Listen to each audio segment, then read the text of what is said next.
learning new details about the mass shooting Wednesday at UNLV. Newly released surveillance video shows a confrontation with police that led to the gunman's death. Police say that he shot and killed 3 members of the school's faculty and critically wounded another. We now know the names of 2 of the victims. They are 39-year-old Patricia Navarro-Velez and 64-year-old Jerry Cha-Jan Chang.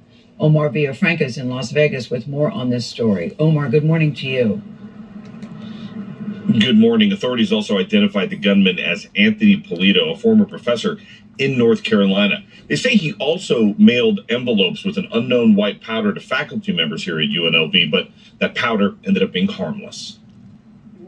Surveillance video from the UNLV campus caught the deadly shootout between gunman Anthony Polito and officers. You see the 67-year-old appear to chase after an officer with a weapon in hand. A gunfight then ensued. The suspect was struck multiple times and collapsed to the ground.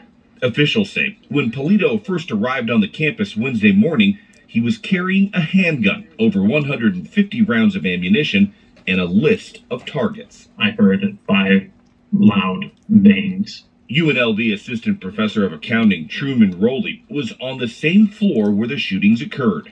It wasn't until about 5-10 seconds later, another round of gunshots rang out, followed by a scream that we knew this was happening. Rowley says he missed being in the same area as the gunman by mere seconds, with an office just across the hall from one of the victims, Associate Professor of Accounting Patricia Navarro-Velez. She was nothing but warm, welcoming. She truly cared about her students, and she truly cared about every single one of her colleagues. Officials have not confirmed the gunman's motive, but say that UNLV was just one of several schools the out-of-work professor had been rejected from. The suspect had a list of people he was seeking on a university campus. Investigators believe Polito was struggling financially.